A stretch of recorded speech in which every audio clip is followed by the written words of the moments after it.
నరసరావుపేటలోని ప్రకాష్ నగర్లో ఆంధ్రప్రదేశ్ రాష్ట్ర ప్రాథమిక వ్యవసాయ సహకార సంఘాల ఉద్యోగుల యూనియన్ల ఐక్య వేదిక ఆధ్వర్యంలో సహకార సంఘ ఉద్యోగుల దీర్ఘకాలిక సమస్యల పరిష్కారం కోసం రాష్ట్ర వ్యాప్తంగా చేపడుతున్న రిలే నిరాహార దీక్షలు కొనసాగుతున్నాయి.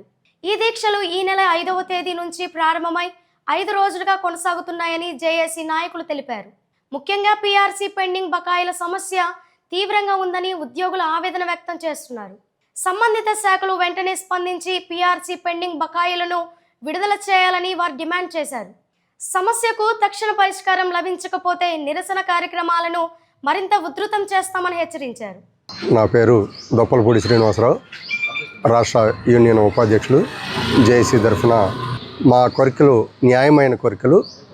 ప్రభుత్వం మీద ₹1 బర్డన పడినటువంటి ఈ సహకార సంఘాల్లో దేశానికి వెన్నెముక రైతు, ఆ రైతుకి వెన్నెముక సహకార సంఘాలు.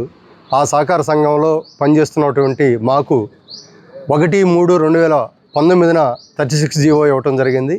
రేపు మార్చికి 7 సంవత్సరాలు పూర్తవుతుంది. అయినా సరే జీవో ఇచ్చిన ఇంప్లిమెంటేషన్లో నిర్లక్ష్యంగా ఉన్నటువంటి ఈ ఎంప్లాయీస్ కొంతమంది ఉన్నతాధికారులు జీవోని ఇంప్లిమెంటేషన్ చేయకుండా ఇబ్బందులు పెడుతున్నారని చెప్పేసి అది వెంటనే ఇంప్లిమెంటేషన్ చేయాలని చెప్పేసి మా ప్రధాన డిమాండ్. రెండోది, 2 పీఆర్సీలు పెండింగ్ ఉన్నాయి.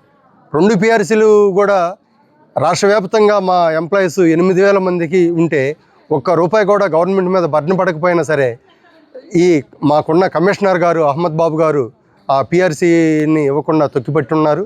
ఆ వెంటనే 2 పీఆర్సీలు ఇప్పించాలని చెప్పేసి, అదేవిధంగా గ్రాడ్యుటీ చట్టం ఏదైతే చెప్తుందో చట్ట ప్రకారమే గ్రాడ్యుటీ ఇవ్వాలని చెప్పేసి మేము డిమాండ్ చేస్తూ ఉన్నాం.